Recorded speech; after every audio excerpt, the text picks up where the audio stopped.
মহান আল্লাহ রাব্বুল আলামিন বললেন লাকাদ মান্নাল্লাহু, খুব খেয়াল করে শুনবেন, লাকাদ মান্নাল্লাহু আলাল মুমিনিন। হে পৃথিবীর ঈমানদার, যাদের ঈমান আছে তাদেরকে বলছি, যারা আমি আল্লাহ আমাকে বিশ্বাস করো না, যাদের ঈমান নাই তাদের জন্য এই কথা নয়। আমার নবী মুহাম্মদুর রাসূলুল্লাহ পৃথিবীর জমিনে আগমন করেছেন। এই নবী মুহাম্মদুর রাসূলুল্লাহকে তোমরা যারা নবী হিসেবে মেনে ঈমানদার হয়েছো, তোমরা আমি আল্লাহ আমাকে মেনে যারা ঈমানদার হয়েছো তাদের জন্য একটা মেসেজ আসমান থেকে দিচ্ছি আমি। 4 নম্বর পারা 10 নম্বর পৃষ্ঠা হাফেজে কোরআনরা যারা আছেন সকলে বুঝবেন, আমার আল্লাহ রাব্বুল আলামিন লাকাদ মান্নাল্লাহু আলাল মুমিনিন, অবশ্যই নিশ্চয়ই লামে তাকিদ দিয়ে আল্লাহ বলছেন, আমি অবশ্যই নিশ্চয়ই আল্লাহ রাব্বুল আলামিন বললেন মান্নাল্লাহ, আমি অনুগ্রহ করেছি, করুণা করেছি, দয়া করেছি, আলাল মুমিনিন, মুমিনদের উপরে আমি করুণা করেছি, দয়া করেছি। আমার নবীজির আদর্শ চরিত্র ছাড়া পৃথিবীর জমিনে কোনো নাজাতের ওসিলা নেই, এটা এই আয়াত দ্বারা আমি প্রমাণ করে তার আমরা পৃথিবীতে চলবো, চলতে গিয়ে নবীর আদর্শ ছাড়া চলার কোনো উপায় নাই। খাইতে বসবো সেখানে সুন্নাত লাগবে, বিবাহের মধ্যে সুন্নাত লাগবে, চাকরির মধ্যে সুন্নাত লাগবে, ব্যবসার মধ্যে সুন্নাত লাগবে। কারণ আমার নবীজি নিজের জুতা সেলাই করে প্রমাণ করে দিয়েছেন, পৃথিবীর জমিনে জুতো সেলাই করলে তার সম্মান কমবে না। আমার নবীজি ব্যবসা করে প্রমাণ করে দিয়েছে, ব্যবসায়ী যারা তাদের সম্মান কমবে না। যুদ্ধ করে রক্ত ঝরিয়ে আমার নবীজি প্রমাণ করেছেন, নবীর জন্য, কোরআন মাজিদের জন্য, ইসলামের জন্য রক্ত ঝরালে তাদের সম্মান কমে না। আমার নবীজি শ্রমিক হয়ে খন্দকের যুদ্ধে শ্রমিকের কাজ করে কিয়ামত পর্যন্ত যারা শ্রমিক তাদেরকে অসম্মান করার কোনো সুযোগ নাই। যারা শ্রমিক তারাও দামি মানুষ, এটা আমার নবীজি শ্রমিক হয়ে প্রমাণ করে দিয়েছেন। আপনি পৃথিবীতে যাই করবেন, বাথরুম থেকে, খানা থেকে, হাঁটা থেকে, নামাজ থেকে, রোজা থেকে, হজ থেকে, যাকাত থেকে, প্রত্যেকটা কাজের মধ্যে আমার নবীজির সুন্নাহ মানতে হবে, এটা আমার নবীজি প্রমাণ করে দিয়েছেন। তার থেকে আরো বড় যদি কোরআন মাজিদ থেকে শুনি, আমার আল্লাহ, আমি লাকাদ মান্নাল্লাহ আসবো, কিন্তু তার আগে একটা মেসেজ দিয়ে যায়, আমরা নবীজির আদর্শ না মানলে আমাদের কি পরিণতি হবে। আমার আল্লাহ রাব্বুল আলামিন বললেন, কুল, হে নবী আপনি জানা দিন, ইন কুনতুম তুহিব্বুনাল্লাহ, আমি আল্লাহ রাব্বুল আলামিন বড় মায়া করে ভালোবাসে পৃথিবীর জমিনে মানুষ সৃষ্টি করেছি। এই মানুষগুলো আমি আল্লাহ আমার ভালোবাসা যদি তারা পেতে চায়, তার ব্যক্তি জীবনে, পারিবারিক জীবনে, সামাজিক জীবনে, রাষ্ট্রীয় জীবনে, ব্যবসায়িক প্রতিষ্ঠানে, চাকরির চেয়ারের মধ্যে তারা যদি বরকত চায়, আমার ভালোবাসা চায়, কারণ আমরা পৃথিবীতে চলি, আল্লাহর ভালোবাসা আছে কিনা এটা আমরা বুঝবো। আল্লাহর ভালোবাসা যেখানে আছে মনে করবেন ওই চাকরি দিয়ে আপনি জান্নাতে যেতে পারবেন। আপনার ব্যবসার মধ্যে আল্লাহ রাব্বুল আলামিনের প্রেম, ভালোবাসা যদি, নজর যদি থাকে, ওই ব্যবসা দিয়ে আপনি জান্নাতে যেতে পারবেন। আপনার নামাজ, রোজা, হজ, যাকাত, প্রত্যেকটা ইবাদতের মধ্যে আমার নবীর সুন্নাহ যদি থাকে, ইবাদত দিয়ে আপনি জান্নাত পাইবেন। যে কাজের মধ্যে আমার নবী নাই, ওই কাজ আল্লাহ অ্যাকসেপ্ট করবে না, গ্রহণ করবে না। এই আয়াতে সেটা বলা হয়। কুল, হে নবী আপনি বলেন, ইন যদি কুনতুম তুহিব্বুনাল্লাহ, যারা আমি আল্লাহ আমার ভালোবাসা চায়, ফাত্তাবিউনি, তারা আপনার মহব্বত করবে, আপনার আনুগত্য করবে। আফাত্তাবিউনি ইউহিব্বুকুমুল্লাহ, আপনার ইত্তেবা, আপনার মহব্বত যদি তারা করতে পারে, আমি আল্লাহ তাদেরকে ভালোবাসা শুরু করে দিব।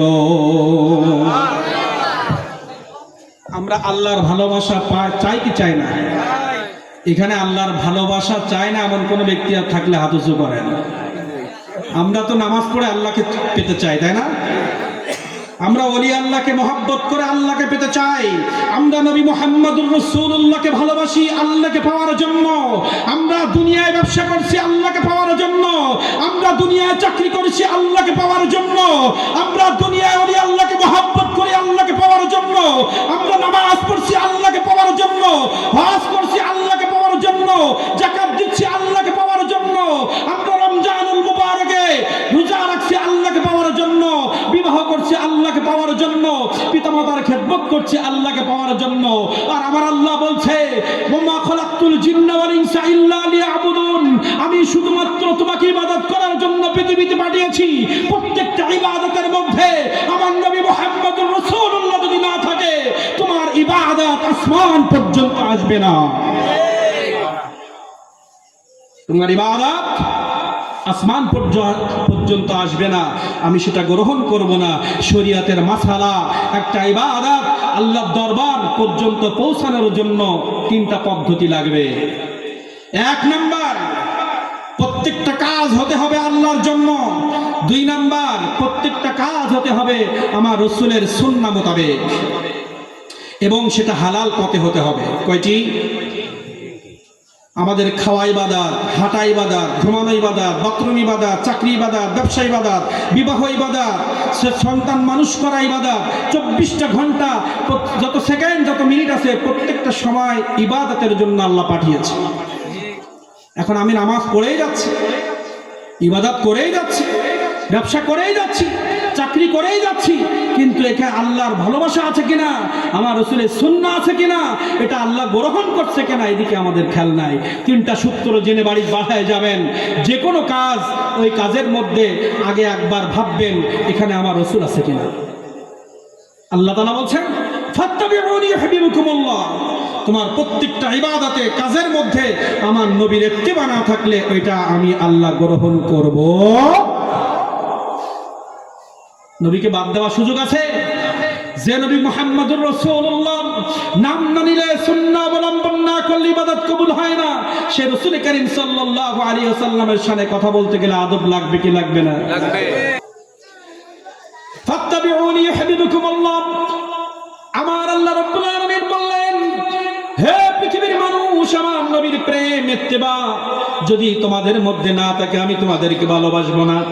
যদি আমার নবীর প্রেম, আমার নবী রাহমাতুল লিল আলামিনের ইত্তেবা সুন্নাহ যদি তোমার বডির মধ্যে থাকে, তুমি একবার আল্লাহ ডাকবে, আমি 10 বার তোমার ডাকে সাড়া দিব। সুবহানাল্লাহ। আসতে বললে আওয়াজ হবে না, জোরে, আরো জোরে, আরো জোরে। আল্লাহর নাম যখন নিব, অন্তর থেকে নিব, তাই প্রত্যেক জায়গায় কে কার লাগবে? নবী মুহাম্মদুর রাসূলুল্লাহ। এটা তো গেল যে আমার নবীর ইত্তেবা সুন্নাহ ছাড়া আল্লাহ আপনাকে আমাকে ভালোবাসবে না। যদি আপনার ইবাদতের ভিতরে আমার নবী থাকে, আল্লাহ তাআলা বলে ইউহিব্বুকুমুল্লাহ, আমি আল্লাহ তাদেরকে ভালোবাসবো, এমন ভালোবাসা, ওয়া ইয়াগফির লাকুম যুনুবাকুম, জীবনে যত পাপ আছে সেই পাপ যদি আসমান পরিমাণ হয়, পৃথিবী পরিমাণ হয়, তাও আমি মুছে তাকে জান্নাতি বানায়া দিব। যে নবী করিম সাল্লাল্লাহু আলাইহি ওয়াসাল্লামের ভালোবাসা, ইত্তেবায় আল্লাহ তাআলা নাজাত রেখেছেন পৃথিবীতে। নবী করিম সাল্লাল্লাহু আলাইহি ওয়াসাল্লামের আদর্শ চরিত্র, তার সুন্নাহ বাদে কোন আদর্শের ভিতরে, কোন চরিত্রের ভিতরে নাজাত নাই, জান্নাত নাই, নিয়ামত নাই।